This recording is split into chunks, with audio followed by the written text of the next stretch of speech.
अगर हेमंत फोगाट मेयर पद के लिए खड़ा होता है तो कांग्रेस की टिकट हेमंत फोगाट को जाएगी और हेमंत फोगाट चौधरी भूपेंद्र सिंह हुड्डा पूर्व मुख्यमंत्री हरियाणा का नज़दीकी है और वो नहीं चाहते थे कि भाई हुड्डा साहब का आदमी हिसार से खड़ा हो और हुड्डा साहब का एक वजूद स्ट्रांग बने।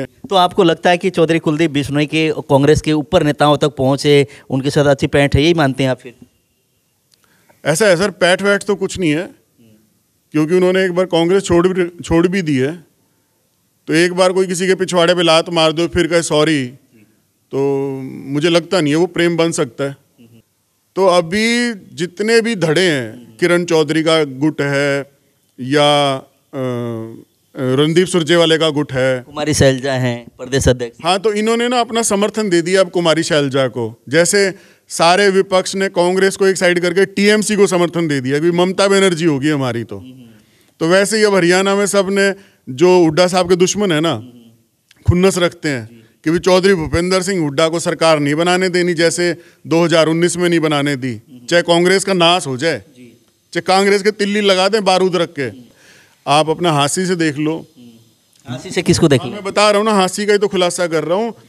अगर चौधरी भूपेंद्र सिंह हुड्डा को नेतृत्व मिला तो विनोद बिहाना जी बीजेपी छोड़ के चौधरी भूपेंद्र सिंह हुड्डा के छत्र छाया में चुनाव लड़ेंगे। हांसी अंदर की बात है। देखिए, भूपेंद्र सिंह हुड्डा के नज़दीकी हैं कांग्रेस पार्टी के, और इन्होंने इशारा भी कर दिया अगर कि दोबारा चुनाव होंगे और भूपेंद्र सिंह हुड्डा को मुख्यमंत्री डिक्लेयर करती है तो हांसी से विनोद बिहाना कांग्रेस के पाले से चुनाव लड़ेंगे, यही कहना चाह रहे हो? कुलदीप बिश्नोई के इशारे पे बांटे गए कई नेताओं को यहाँ पे टिकट दी गई, विधायक के भी।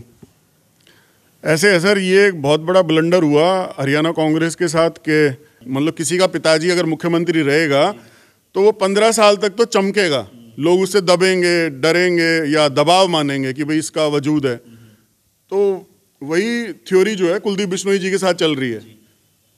अभी रहेगा 5-6 साल, 10 साल और रहेगा, या अगले चुनाव तक रहेगा? मतलब अगले चुनाव तक तो पता नहीं क्या से क्या हो जाएगा, उसके बारे में आप जब सवाल पूछोगे तो वो थ्योरी भी बता दूंगा। नमस्कार, मैं रमेश शर्मा, आप देख रहे हैं आरएसएन एक्सप्रेस।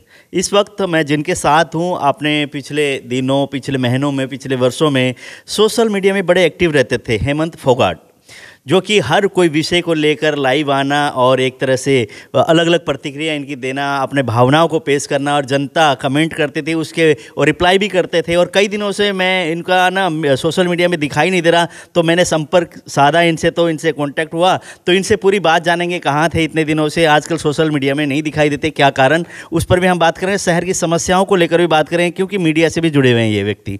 हेमंत फोगाट, आपका स्वागत है आरएसएन में। नमस्कार सर, आपका भी स्वागत है। सर, कई दिन तो आप वर्षों में, जैसे कई वर्षों से मैं देख रहा था, सोशल मीडिया में बड़े छाए रहते थे, शाम का समय होता था आपका फिक्स, उसमें अपने लाइव आना और लोगों को अपने अपने अलग अलग के जैसे लोगों के सवाल होते उसका जवाब भी देते थे, और साथ ही साथ अलग अलग विषयों पे आप बात करते थे। आजकल क्या कारण दिखाई नहीं देते? सर, बीच में 2-3 महीने का थोड़ा सा गैप हो गया, उसके लिए तो मैं एग्री करता हूँ, और अभी दोबारा से एक्टिव होना शुरू किया है, सो आई थिंक ठीक हो जाएगा। क्या कारण रहे बीच में आप गायब हो गए 2-3 महीने? ऐसे क्या विषय रहे, या कोई ऐसी कोई, जैसे कि लाइव आ रहे थे, हो सकता है किसी ने कह दिया मुझे कुछ भी बोल देते हो आप और ये गलत बात है?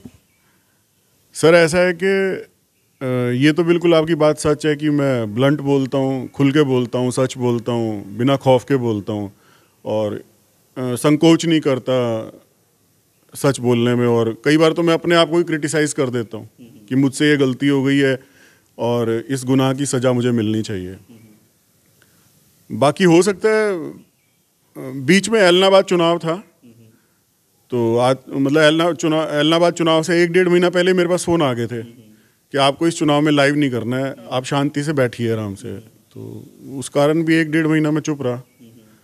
तो जैसे पिछले दिनों की अगर बात करें तो जैसे निगम के चुनाव थे, मेयर के चुनाव थे, उस टाइम आप ना सोशल मीडिया में आके कुछ आपका नाम भी आया था कि हेमंत फोगाट भी मेयर के चुनाव में मैदान में कूदने वाले हैं। क्या कारण रहे कि उस टाइम आप मैदान में नहीं आए, और अब आप कह रहे हो कि जैसे कि एलनाबाद का चुनाव था और मुझे इशारा किया गया कि लाइव नहीं आना? किन लोगों ने मतलब आपको इशारा किया और क्या कारण रहे? पहले मेयर वाला पहले बताइए, या एलनाबाद वाला? ना, पहले मेयर वाला दीजिए। मेयर वाला ना, माइक छोड़ दीजिए। अच्छा ठीक है। ऐसे है सर कि कांग्रेस पार्टी की तरफ से 99% मैं मेयर पद के लिए उम्मीदवार फिक्स हो चुका था।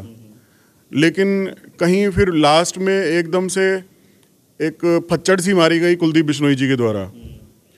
उनको लगा कि अगर हेमंत फोगाट मेयर पद के लिए खड़ा होता है तो कांग्रेस की टिकट हेमंत फोगाट को जाएगी, और हेमंत फोगाट चौधरी भूपेंद्र सिंह हुड्डा पूर्व मुख्यमंत्री हरियाणा का नज़दीकी है, और वो नहीं चाहते थे कि भाई हुड्डा साहब का आदमी हिसार से खड़ा हो और हुड्डा साहब का एक वजूद स्ट्रॉन्ग बने। तो उन्होंने बीजेपी से फिर कैंडिडेट को हायर किया और फिर उसको टिकट दिलवाई। वो अलग बात है कि फिर कैंडिडेट हारने के बाद वापस बीजेपी में चला गया, क्योंकि उनको दिखा कि कांग्रेस में नहीं उनका कोई भविष्य है। बाकी रामनिवास घोडेला जी ने मेरे को अपना समर्थन दे रखा था। आज भी फेसबुक पे evidence, videos, lives, everything is available. और माताजी सावित्री जिंदल ने भी अपना समर्थन मेरे को दे रखा था। और जो पूर्व मेयर थी शकुंतला राजलीवाली जी, उन्होंने भी अपना समर्थन मुझे दे रखा था। लगभग सभी विधायकों ने, मोजेस जो कांग्रेस के नेता थे, उन्होंने मुझे अपना समर्थन दिया था। लेकिन कांग्रेस हाईकमान कहीं ना कहीं कुलदीप बिश्नोई जी के दबाव में झुकी और पूरी कांग्रेस के खिलाफ होकर उन्होंने अपना कैंडिडेट उतारा, और फिर उसका खामियाजा भुगता भी उन्होंने काफ़ी। तो आपको नहीं लगता था कि जब आपके जिंदल घराना आपके साथ, पूर्व मेयर जैसे शकुंतला राजलीवाली आपके पक्ष में, पूर्व विधायक रामनिवास घोडेला आपके साथ में, हुड्डा साहब का आपको आशीर्वाद, तो आपको ये नहीं लगता था कि मैं चले निर्दलीय उम्मीदवार खड़ा हो जाऊं? सर ऐसे है कि उन सभी के आशीर्वाद की वजह से मेरा वजूद स्ट्रांग बना था। बहुत से प्रोग्राम हुए इन सभी बड़े बड़े नेताओं के आशीर्वाद से, अलग अलग मोहल्लों में, वार्ड्स में। लेकिन अगर मैं उनके खिलाफ जाता और समर्थन ना देता माताजी सावित्री जिंदल के कहने से, चौधरी भूपेंद्र सिंह हुड्डा के कहने से, क्योंकि शाम को मेरे पास आ गए थे घोडेला साहब कि आपको समर्थन देना है कटले में रामलीला में जब सम्मेलन होगा, लास्ट जनसभा होगी कैंडिडेट की, तो उसमें आपने समर्थन देना है। और सुबह मेरे को माताजी सावित्री जिंदल ने अपने निवास पे बुला लिया था कि आप आओ बेटा एक बार। फिर मैं गया, माताजी का जैसा आदेश था उन्होंने कहा कटले में आपने समर्थन देना है, मैंने समर्थन दिया, मैं खिलाफ नहीं गया। तो आपको लगता है कि चौधरी कुलदीप बिश्नोई के कांग्रेस के ऊपर नेताओं तक पहुंचे, उनके साथ अच्छी पैठ है, यही मानते हैं आप? फिर ऐसा है सर, पैठ वैठ तो कुछ नहीं है, क्योंकि उन्होंने एक बार कांग्रेस छोड़ भी दी है। तो एक बार कोई किसी के पिछवाड़े पे लात मार दो फिर कहे सॉरी, तो मुझे लगता नहीं है वो प्रेम बन सकता है। आप मेरे गाल पे थप्पड़ चेप दें या गाली दे दें और फिर कहें सॉरी फोगाट, गलती हो गई, तो क्या वो फोगाट भूल जाएगा, हेमंत फोगाट, उस बात को? तो याद रहेगी ना कि ये वही इंसान है जिसने एक बार धोखा दिया हुआ है या लात मार रखी है। तो जैसे कि मेयर के चुनाव में तो आपने बता दिया, उसके बाद विधायक के चुनाव की अगर बात करें तो कुलदीप बिश्नोई के इशारे पे बांटे गए कई नेताओं को यहाँ पे टिकट दी गई, विधायक के भी। ऐसे है सर, ये एक बहुत बड़ा ब्लंडर हुआ हरियाणा कांग्रेस के साथ के चौधरी भूपेंद्र सिंह हुड्डा के इशारे पे बहुत बड़ी मेजॉरिटी यानी कि नियर अबाउट 50 टिकटें चौधरी भूपेंद्र सिंह हुड्डा के इशारे पे बांटी गई पूरे हरियाणा में, और उसमें से वो 32-33 सीट जीतने में कामयाब भी रहे। लेकिन हरियाणा इसमें हिसार वाले चैप्टर में ये रहा कि चौधरी भूपेंद्र सिंह हुड्डा का एरिया ना मान के कुलदीप बिश्नोई का गढ़ मान लिया गया। एक दबाव बना दिया गया कांग्रेस हाईकमान पे कि जी ये हमारा गढ़ है, चौधरी भजनलाल यहाँ से मुख्यमंत्री रहे हैं, चौधरी भजनलाल जी, तो मैं उनका बेटा हूँ, लोग हमारे इशारे पे वोट डालेंगे। और वो दबाव कहीं ना कहीं हाईकमान पे काम कर गया कि भाई may be Kuldeep Bishnoi is right, कि इनका पुराना गढ़ है तो शायद लोग इनको वोट देंगे, ये ब्रांड इमेज आज भी कायम रखते होंगे। लेकिन फिर वही बात है, जिन लोगों का वजूद नहीं था, मतलब बहुत से कैंडिडेट ऐसे हैं, मैं नाम नहीं लूँगा, किसी के 3,500 वोट आए, किसी के 8,000 वोट आए, जमानतें जब्त हुई, 3-4 कैंडिडेट की तो जमानत जब्त हुई। तो उससे साफ पता चल गया कि इस एरिया में कुलदीप बिश्नोई का कोई वजूद नहीं है। सेकेंडली और मैं एक चीज़ बताता हूँ आपको कि लोकसभा का चुनाव हुआ, लोकसभा चुनाव में कुलदीप बिश्नोई जी ने अपने बेटे को टिकट दिलवा दी। ऑब्वियसली अपना गढ़ बताते हैं हाईकमान में, तो दबाव रहता है, एक प्रेशर रहता है। पूर्व मुख्यमंत्री का बेटा वैल्यू तो रखता ही है, उसको दरकिनारा नहीं किया जा सकता इमीडिएटली एकदम से, और वो रौब 10-15 साल तक कायम रहता है। मतलब किसी का पिताजी अगर मुख्यमंत्री रहेगा तो वो 15 साल तक तो चमकेगा, लोग उससे दबेंगे, डरेंगे या दबाव मानेंगे कि भाई इसका वजूद है। तो वही थ्योरी जो है कुलदीप बिश्नोई जी के साथ चल रही है। अभी रहेगा 5-6 साल 10 साल और रहेगा, या अगले चुनाव तक रहेगा मतलब? अगले चुनाव तक तो पता नहीं क्या से क्या हो जाएगा, उसके बारे में आप जब सवाल पूछोगे तो वो थ्योरी भी बता दूंगा। तो उन्होंने अपने बेटे को टिकट दिलाई लोकसभा की, 1,80,000 83,000 वोट आई, जमान जब्त हुई, तो वो आप देख सकते हो। ऐसे ही उन्होंने मेयर चुनाव में अपनी दिखाई, मुझे डिग्रेड करने की कोशिश की कि ये कुछ नहीं है, हमारा गढ़ है, हम अपना कैंडिडेट जितवाएंगे। लेकिन जनता कहीं ना कहीं हेमंत फोगाट को कैंडिडेट के तौर पे देखना चाहती थी कांग्रेस उम्मीदवार के लिए। तो जैसे कांग्रेस उम्मीदवार के लिए हेमंत फोगाट को देखना चाहती थी, सरकमस्टांसेस ऐसे हुए कि ऊपर का हाईकमान का आपके पास दबाव आया, हेमंत जी आप शांत बैठिए, किसी और को, जैसे कुलदीप जी के इशारे पे जो होगा, कुलदीप जी के एक तरह से प्रतिनिधि होगा, उनको हम लोग समर्थन देते हैं और उसको लड़ाते हैं। हालांकि मुझे तो ये नहीं लगता ये कांग्रेस पार्टी की तरफ से उनको समर्थन मिला, और कांग्रेस के वोट पड़े होते तो यहाँ से हनुमान एरन मेयर बनते। ऐसे है साहब कि कहीं ना कहीं शकुंतला राजलीवाला जी जो थी पूर्व मेयर, वो भी नाखुश थी, तो और माताजी सावित्री जिंदल का भी पूर्ण सहयोग नहीं था। आज बहुत बड़े खुलासे हैं। हिसार जो मेयर का चुनाव था उसको लेकर हेमंत फोगाट हैं, कांग्रेस पार्टी के दावेदार थे, यहाँ से प्रत्याशी थे, जिंदल परिवार का भी समर्थन था। इन्होंने स्वयं कहा कि अलग अलग जितने भी वो थे उनका सबका समर्थन था। लेकिन कुलदीप बिश्नोई ने कुछ ऐसा चाल चला कि वहाँ पे भारतीय जनता पार्टी के एक नेता, पूर्व प्रधान नए नगर परिषद के हनुमान एरन की वाइफ जो रेखा एरन जी पार्षद भी हैं, उनको वहाँ शामिल करके वहाँ से लड़ाने का काम किया। लेकिन इन्होंने कहा कि जैसे मैंने कहा कि अगर हनुमान रेखा एरन जैसे लड़ रही थी, अगर कांग्रेस पार्टी पूरी तरह से अगर समर्थन देता था, रेखा एरन यहाँ से मेयर का चुनाव जीत जाती, उसको स्वयं ये मान रहे हैं। अभी पूरी बात रखेंगे, आप देखिए, गौर से सुनिए जी। मैंने तो कुछ माना नहीं है, लेकिन मैं ये कह रहा हूँ कि माताजी सावित्री जिंदल कुलदीप बिश्नोई जी कैंडिडेट के लिए तैयार नहीं थी, और ये शहर का चुनाव था। अगर जाटों का या बिश्नोइयों का होता ना तो कुलदीप बिश्नोई का प्रभाव शायद चल जाता, या किसी जाट लीडर का प्रभाव चल जाता। लेकिन ये एरिया है पंजाबी बाहुल्य क्षेत्र या वैश्य बाहुल्य क्षेत्र, बनिए ज़्यादा हैं, नॉन जाट ज़्यादा हैं, तो बनियों ने वोट नहीं दी, और गौतम सरदाना के पास पंजाबी वोट भी आया, बनिया वोट भी गया, और कांग्रेस के भी वोट चले गए उधर। नहीं, आपने स्वयं माना है कि देखो जेजेपी का भी समर्थन गौतम सरदाना को था दुष्यंत का लास्ट मोमेंट पे। और अच्छा, अगर कांग्रेस मुझे उम्मीदवार रखती तो एक सज्जन ने जेजेपी के समर्थन के लिए भी मेरी बात फाइनल कर दी थी कि आपका समर्थन रहेगा अगर आपको कांग्रेस टिकट देती है। तो समवेयर कहीं ना कहीं एक भूमिका ओवरऑल बनी हुई थी कि हेमंत फोगाट को चारों तरफ से समर्थन देके शहर के हित के लिए इस बार चुनेंगे, क्योंकि मेरा जो व्यक्तित्व है वो है सच्चाई पे और ईमानदारी पे और सही जगह का समर्थन करने वाला। चलो, सच्चाई की आपने बात की, कांग्रेस पार्टी में आप हैं, भूपेंद्र सिंह हुड्डा जी से आपके बड़े एक तरह में हो सकता है बड़े नज़दीकी संबंध हैं, दीपेंद्र जी के साथ भी आप घूमते फिरते रहते हैं। तो क्या लगता है कांग्रेस पार्टी में, अगर हम बात करें गुटबाजी की, मतलब सच्चे दिल से कहना, क्या कांग्रेस पार्टी में फिलहाल गुटबाजी नहीं है? मैंने अभी तक जितनी भी बात बोली है, जो भी इस लाइव को बाद में देखेगा या अभी देख रहा है वो कहेगा कि सच्चे दिल से ही बोल रहा है, इसमें कपट तो है। मैं तो कपट बोल नहीं रहा, झूठ बोल ही नहीं रहा। आपका सवाल ये है कि चौधरी भूपेंद्र सिंह हुड्डा जी का कांग्रेस पार्टी में, भूपेंद्र सिंह हुड्डा के आप नज़दीकी हैं, लेकिन कांग्रेस पार्टी की अगर बात करें तो कांग्रेस पार्टी में कितने गुट हैं फिलहाल की अगर बात करते हैं? फिलहाल 35 गुट एक तरफ है और चौधरी भूपेंद्र सिंह हुड्डा एक तरफ है। अच्छा, 35 गुट हैं अभी। मतलब जैसे हम कहते हैं ना, अभी हरियाणा में जाट नॉन जाट का मुद्दा चल रहा है, 35 एक तरफ, जाट एक तरफ, वैसे ही मैं इसको 35 एक के नारे के अंदर जाति में ना जाके, मतलब उसमें ना जाके, अगर कांग्रेस पार्टी के जो नेताओं की अगर गुटबाजी की बात करें, जहाँ से शैलजा का है, रणदीप सुरजेवाला जी हैं, इधर से किरण चौधरी जी हैं, भूपेंद्र सिंह हुड्डा जी हैं, कुलदीप जी हैं, इनका अगर हम लोग बात करते हैं कितने गुट में बांट देते हैं कांग्रेस पार्टी को, कितने गुट में बटे हुए हैं फिलहाल?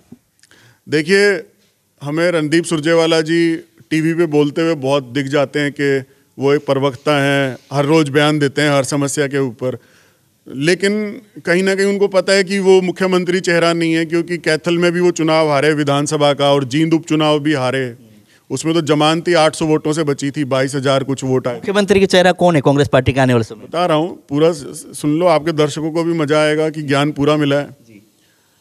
तो रणदीप सुरजेवाला जी को तो क्लियरली पता है कि मैं मुख्यमंत्री नहीं हूं 2024 वाले प्लान में। अशोक तंवर जिन्होंने टक्कर देने की कोशिश करी चौधरी भूपेंद्र सिंह हुड्डा को, वो वजूद कमजोर रखते थे तो उन्हें तो मजबूरी में कांग्रेस ही छोड़नी पड़ी, क्योंकि उनको खुद महसूस हुआ कि तूने टक्कर ही शेर से ले ली। अब चूहा शेर से टक्कर लेगा तो शामिल हो गए कांग्रेस, तो लगता है पीछे तृणमूल कांग्रेस में शामिल हो गए। नहीं, अभी तो मैं आपको गुटबाजी के ऊपर जवाब दे रहा हूँ। तो अभी जितने भी धड़े हैं, किरण चौधरी का गुट है या रणदीप सुरजेवाले का गुट है, कुमारी शैलजा हैं प्रदेश अध्यक्ष। हाँ, तो इन्होंने ना अपना समर्थन दे दिया अब कुमारी शैलजा को। जैसे सारे विपक्ष ने कांग्रेस को एक साइड करके टीएमसी को समर्थन दे दिया कि ममता बनर्जी होगी हमारी, तो वैसे ही अब हरियाणा में सब ने, जो हुड्डा साहब के दुश्मन है ना, खुन्नस रखते हैं कि भी चौधरी भूपेंद्र सिंह हुड्डा को सरकार नहीं बनाने देनी, जैसे 2019 में नहीं बनाने दी, चाहे कांग्रेस का नाश हो जाए, चाहे कांग्रेस के तिल्ली लगा दें बारूद रख के, वो वाली फीलिंग से वो शैलजा को समर्थन दे रहे हैं। इसीलिए एलनाबाद में जमान जब्त हुई, थूथू हुई। शैलजा नॉन जाट लीडर है, अपने आप को नॉन जाट का नेता बताती है, और वहाँ एलनाबाद में 95,000 वोट नॉन जाटों के थे, वे भी कांग्रेस को नहीं मिले। तो अब आप देख लो शैलजा का क्या वजूद है, क्या स्टोरी है, क्या नहीं है। वो तो फिलहाल तो प्रदेश अध्यक्ष हैं, आप कांग्रेस के एक तरह से कार्यकर्ता हैं, एक नेता हैं, तो आपको आदर मान सम्मान देना नहीं चाहिए कि कांग्रेस पार्टी के आपके नेता हैं। तो ऐसा है, मैंने कांग्रेस पार्टी में चौधरी भूपेंद्र सिंह हुड्डा को अपना नेता मान रखा है, तो ये थोड़ी ना है कि मैं कांग्रेस की झूठी बातों की भी जय बोलूंगा। मैं झूठ हरामखोरी करने के लिए झूठ। हिसार के अंदर अब बात करें तो रामनिवास घोडेला और हेमंत फोगाट भूपेंद्र सिंह हुड्डा की जय करते हैं और कोई नहीं कांग्रेस पार्टी में। देखिए, ये बात बिल्कुल गलत है। माताजी सावित्री जिंदल के बहुत अच्छे रिलेशन है चौधरी भूपेंद्र सिंह हुड्डा के साथ, हर कार्यक्रम में उनके साथ रहती हैं। नवीन जिंदल जी रहते तो हैं। यही हुआ ना, भूपेंद्र सिंह हुड्डा जी के जिसके साथ अच्छे रिलेशन है उन्हीं के साथ आप लोग हैं। अगर कांग्रेस पार्टी के ऊपर के जो हाईकमान द्वारा जो कि एक तरह से किसी पद पे बिठाएगा, उनसे कोई आप लोगों का लेना देना नहीं है। नहीं, आपने मेरा जवाब ही पूरा नहीं सुना। मैं बता रहा हूँ कि हिसार जिले की बात कर रहे हैं, 7 हल्के हैं, 7 हल्कों में उकलाना से नरेश सेलवाल जो शैलजा के साथ थे, बहन शैलजा के साथ थे, आज वो बहन शैलजा को छोड़ के चौधरी भूपेंद्र सिंह हुड्डा के साथ खड़े हैं। बहन जी ने छोड़ दिया ना उनको। देखिए, कोई भी किसी को छोड़े, कारण तो कोई बनता है ना, एक कारण होता है, 2 कारणों से तो छूटते नहीं। भाई एक ही गोली मारनी काफी है व्यक्ति को, तभी मर जाएगा। 2 से मारने में तो इसका मतलब निशाना गलत है। तो नरेश सेलवाल ने बहन शैलजा को छोड़ के चौधरी भूपेंद्र सिंह हुड्डा में विश्वास दिखाया। बरवाला से घोडेला साहब पूर्व विधायक हैं, उन्होंने चौधरी भूपेंद्र सिंह हुड्डा में विश्वास दिखा रखा है। आप अपना हांसी से देख लो। हांसी से किसको देख लो? मैं बता रहा हूँ ना, हांसी का ही तो खुलासा कर रहा हूँ। अगर चौधरी भूपेंद्र सिंह हुड्डा को नेतृत्व मिला तो विनोद बेहना जी बीजेपी छोड़ के चौधरी भूपेंद्र सिंह हुड्डा के छत्र छाया में चुनाव लड़ेंगे। हांसी अंदर की बात है। देखिए, भूपेंद्र सिंह हुड्डा के नज़दीकी हैं कांग्रेस पार्टी के, और इन्होंने इशारा भी कर दिया अगर कि दोबारा चुनाव होंगे और भूपेंद्र सिंह हुड्डा को मुख्यमंत्री डिक्लेयर करती है तो हांसी से विनोद बेहाना कांग्रेस के पाले से चुनाव लड़ेंगे। यही कहना चाह रहे हो आप? अगर चौधरी भूपेंद्र सिंह हुड्डा को नेतृत्व कांग्रेस देती है तो जो भी व्यक्ति कांग्रेस से रूस के गया हुआ है ना बीजेपी में, वो सारे चौधरी भूपेंद्र सिंह हुड्डा के नेतृत्व में दोबारा एक हो जाएंगे और चुनाव लड़ेंगे और बीजेपी की नाकाबिल, नाकारा, भ्रष्ट, बेईमान, नौकरी बेचने वाली और अत्याचारी सरकार का नाश करेंगे। जी, तो कांग्रेस पार्टी के फिलहाल अगर बात करें 2 ही गुट है हरियाणा में। कांग्रेस पार्टी अगर आज की टाइम में है हरियाणा में तो चौधरी भूपेंद्र सिंह हुड्डा के वजह से है। अब मान लो दिल्ली हाईकमान की बात हो रही है, दिल्ली हाईकमान का क्या वजूद है? अगर नीचे जनता साथ नहीं होगी, कोई व्यक्ति वोट दिलाने वाला व्यक्तित्व नहीं रखता होगा हरियाणा में, तो हाईकमान को यूं थोड़ी ना कि वहाँ पे जादू टोनों से जीतेगी कि भूत प्रेत भेजेंगे और ईवीएम के बटन दबवा देंगे।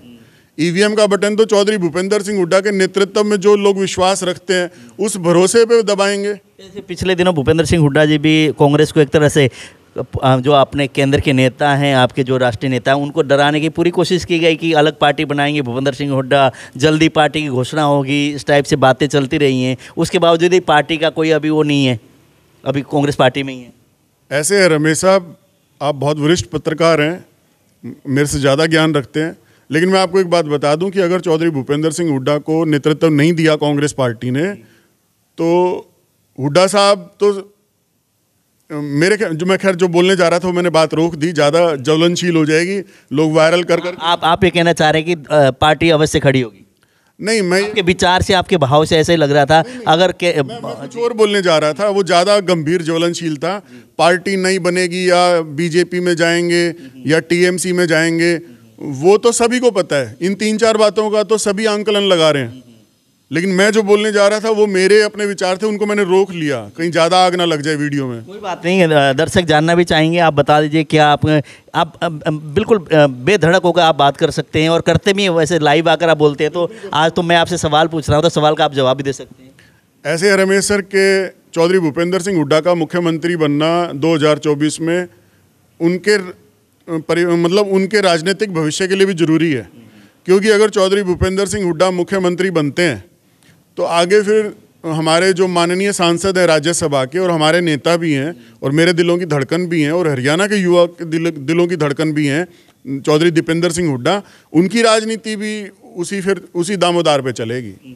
क्योंकि अगर हम एग्जाम्पल देखें चौधरी भजन लाल का, मुख्यमंत्री नहीं बन पाए, इसी वजह से कुलदीप बिश्नोई को भी आज प्रॉब्लम हो रही है। तो आपका कहने का मतलब कि 2024 के चुनाव में चाहे किसी तरह भी गठजोड़ करे या कोई भी वो हो, उससे हरियाणा के जो से मुख्यमंत्री, पूर्व मुख्यमंत्री भूपेंद्र सिंह हुड्डा पूरा वो करेंगे कि मुख्यमंत्री बनने की पूरी कोशिश करेंगे। देखिए, साम दाम दंड भेद जो भी होता है फार्मूला, वो अपना करके चौधरी भूपेंद्र सिंह हुड्डा को मुख्यमंत्री हरियाणा की जनता बनाएगी। क्योंकि बीजेपी से तो त्राहिमाम हो चुका है मामला, सबका सब दुखी हैं और जनता के पास लीडरशिप का अभाव है।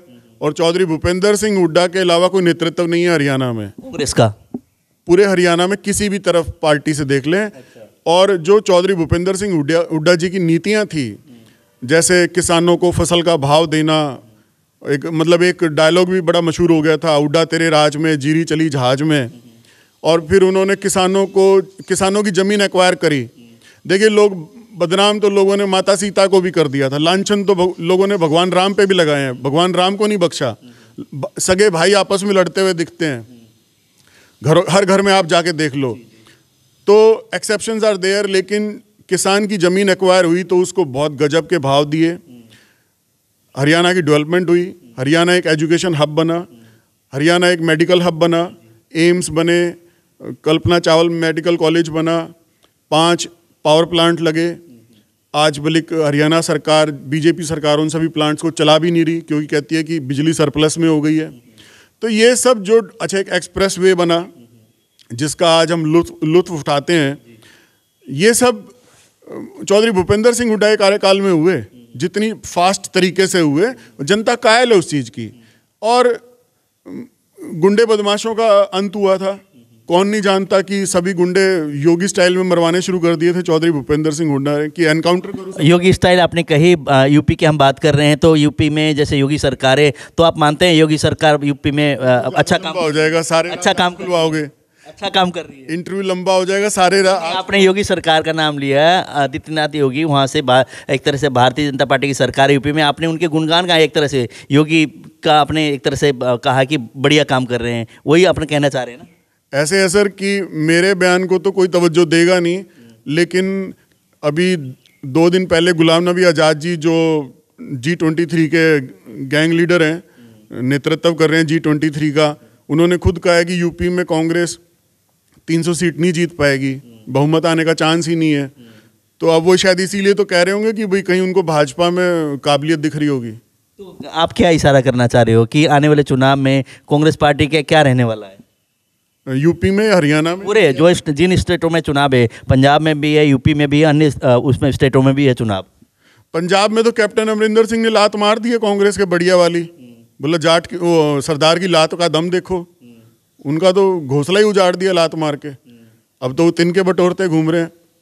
और कल अफवाह चल रही थी टीवी पे कि अरविंद केजरीवाल का इंटरव्यू था और वो कह रहा था कि सिद्धू आम आदमी पार्टी में नहीं आ रहा। इसका मतलब कहीं तो बारूद में सुलगलाहट हो रही है, कुछ तो है, तभी तो बंदा कह रहा है कि नहीं हमारे नहीं आ रहा, अभी जब आएगा तब बताएंगे। तो बेविश्वासा लोगों का जमघट बन चुका है कांग्रेस।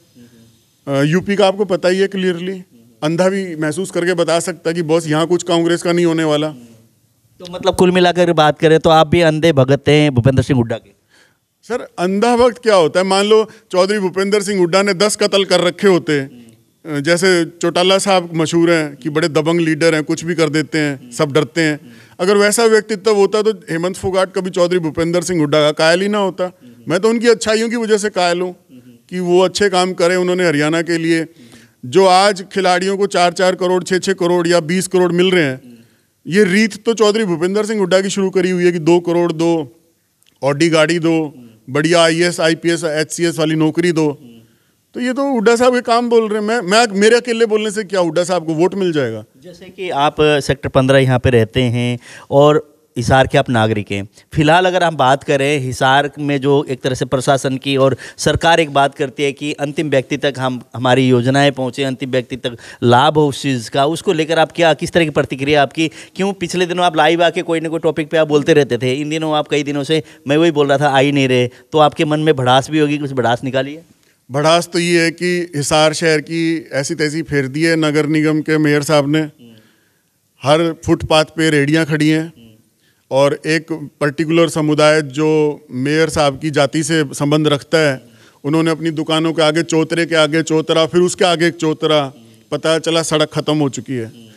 हर फुटपाथ पे आप जाओ, खुद देखो, आप पत्रकार हैं, आपको सब कुछ पता है, दिखता भी है।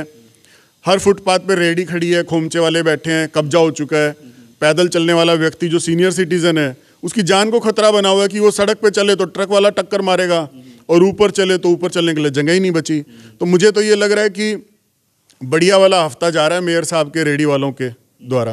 तो विपक्ष के कोई ऐसे वो भी नहीं है कि नेता भी नहीं है, जैसे आप एक तरह से मेयर के चुनाव लड़ने के लिए आप प्रयासरत हैं, आप लोग भी आवाज़ नहीं उठे, आप लोग भी शांत बैठे हैं? फिर सर हम तो इसलिए शांत हो गए ना कि सुनाई नहीं होती। नहीं, बात सुनवाई की नहीं है, बात ये है कि हम शोर मचाएं तो शोर मचाएं, हम गलतियां बताएं, हम प्रशासन की मेहनत करें, हम फिर लास्ट में टिकट एक व्यक्ति जिसका वजूद अब बचा नहीं है हिसार शहर में, वो अपने किसी यारे प्यारे को टिकट दिलवा दे और फिर हम लोग तिलमिला के रह जाएं। तो इससे अच्छा अपने साइड में होके बैठो आराम से। क्या साइड में बैठे रहेंगे? अब मैं तो साइड में हूँ। साइड में ही हो? अब कोई ऐसा नहीं कि एक तरह से हिसार के विकास के लिए, हिसार के मुद्दों के लिए बात करेंगे? ऐसा है सर कि मैं सोशल मीडिया पे तो लाइव आके बताता ही रहता हूँ, बोलता रहता हूँ, सामाजिक मुद्दों पे कटाक्ष भी करता हूँ और जो जनता की नब्ज़ होती है उसको दबाता हूँ, लोग जनता पसंद भी करती है। लेकिन अभी कांग्रेस में ना टिकट की घपलेबाजी बहुत ज़्यादा है। मतलब मेहनत कोई करता है, काबिलियत किसी के पास है, लेकिन जिसके पास धन है या कोई नारी है बहुत ज़्यादा सुंदर है, उसको टिकट पकड़ा देंगे, उसको पद दे देंगे। तो जो काबिलियत होती है ना वो फिर साइड हो जाती है, बोले छोड़, क्यों पंगे ले रहा है, तू वो कर जो समाज के हित का है और जितना तेरी औकात है उतना कर। तो ये रीज़न है। आने वाले 2024 की अगर हरियाणा की बात करते हो तो क्या लगता है आपको कि किसकी सरकार आएगी हरियाणा में? अगर चौधरी भूपेंद्र सिंह हुड्डा को नेतृत्व नहीं दिया तो 1,00,000% बीजेपी की सरकार आएगी, बहुत प्रचंड बहुमत से। आप तो ये कह रहे हैं कि किसी भी कारण, किसी भी दन भेड़, वो कहते हैं ना काम दन भेड़ सारी अपना के भूपेंद्र सिंह हुड्डा मुख्यमंत्री बनने का काम करेंगे? देखिए, आपने पूछा है कि हरियाणा में किसकी सरकार आएगी, तो मैंने उसमें एक ऑप्शन ये बताया कि अगर चौधरी भूपेंद्र सिंह हुड्डा को कांग्रेस पार्टी ने नेतृत्व नहीं दिया तो 1,00,000% बीजेपी की सरकार आएगी प्रचंड बहुमत से। लेकिन अगर चौधरी भूपेंद्र सिंह हुड्डा ये ठान लेते हैं कि मुख्यमंत्री बनना है और ये जो हरियाणा प्रदेश की ऐसी तैसी फेरी है बीजेपी सरकार ने, क्योंकि अभी इनका एक अफसर 1 करोड़ रुपए कैश के साथ पकड़ा गया। देखिए, 50,000 रिश्वत पकड़ी जाए, लाख पकड़ी जाए, महत्व नहीं, 1-1 करोड़ की अमाउंट पकड़ में आने लग जाए तो समझ लो सरकार में क्या चल रहा है। मतलब जो चीज़ पकड़ी गई तो पता चल गया, नहीं पकड़ी गई तो करोड़ों रुपए आर पार हो रहे हैं सूटकेसों में। एक आम आदमी की बात है, मैं बीजेपी विरोधी होकर नहीं बोल रहा। तो अगर चौधरी भूपेंद्र सिंह हुड्डा ने बीड़ा उठा लिया, जैसे आप मेरे को कह रहे हो कि आप हिसार के लिए क्यों चुप बैठे हो, तो अगर मैं जोश में आ गया और बीड़ा उठा लिया तो हो सकता है मैं मेयर के लिए फिर से मैदान में कूद जाऊं तलवार लेके हाथ में। इसी तरह से अगर चौधरी भूपेंद्र सिंह हुड्डा ने कसम खा ली कि मुझे फिर से एक बार हरियाणा को नंबर 1 बनाना है और प्रगति की तरफ लेके जाना है और भ्रष्टाचार को ख़त्म करना है और जितना ये अपराध बढ़ गया हरियाणा में वो ख़त्म करना है, तो वो फिर ऑब्वियसली कोई ना कोई कदम उठाएंगे, चाहे नई पार्टी बनाए, कुछ भी हो सकता है। It can be anything. Ahmad ji, समय देने के लिए बहुत बहुत धन्यवाद आपका। आपका भी बहुत बहुत धन्यवाद रमेश सर कि आपने मुझे जैसे छोटे से इंसान को इतना महत्व दिया कि आप मेरे से बात करने आ गए। और जितने भी व्यक्ति मेरे मतलब देख रहे हैं, आपके श्रोता व्यूअर्स, उन सबको भी मैं रिक्वेस्ट करता हूं कि आप सबका भी बहुत बहुत धन्यवाद, आप जुड़े मेरे साथ, आपने मुझे सुना। I am thankful to all of you, आपको भी, और आपके कैमरामैन साहब का भी मैं थैंक यू बोलता हूँ, मेहनत करते हैं सर्दी में। जैसे कि हेमंत फोगाट है, हिसार से ही, हिसार के निवासी है, समय समय पर कि जनहित के मुद्दों को लेकर स्वयं लाइव आकर सोशल मीडिया पे बयान देते थे और एक तरह से आलोचना भी करते थे अगर किसी मुद्दों पे जैसे काम नहीं हो रहा और कोई ऐसी बात होती थी, और लोगों के प्रतिक्रिया के भी वो जवाब देते थे। तो हमने हरियाणा की राजनीति पर बात की, क्योंकि इनका एक तरह से ठप्पा लगा हुआ है, भूपेंद्र सिंह जी के नज़दीकी है, पारिवारिक संबंध है, उस हिसाब से हमने वही बात की और उन्होंने स्वयं स्वीकारा भी और कहा भी, अगर भूपेंद्र सिंह हुड्डा को 2024 में अगर कांग्रेस पार्टी की तरफ से मुख्यमंत्री की मतलब एक तरह से कैंडिडेट घोषित नहीं किया तो आने वाली सरकार फिर बीजेपी की होगी, इन्होंने स्वयं कहा है। लेकिन अगर भूपेंद्र सिंह हुड्डा ये ठान लेंगे कि हरियाणा में दोबारा से अमन चैन की सरकार बननी चाहिए और लोगों को रोजगार मिलना चाहिए और हरियाणा नंबर 1 की बात करें तो भूपेंद्र सिंह हुड्डा स्वयं अलग पार्टी बना के किसी भी तरह से गठजोड़ की उससे जैसे भी जो भी हथकंडे अपना के मुख्यमंत्री बनने की पूरी कोशिश करेंगे। ये आप वीडियो शेयर भी करें और लाइक भी करें, कमेंट भी अवश्य करें। इनकी बात आपको कैसी लगी? बिल्कुल बेधड़क होकर इन्होंने बात की है इस पर।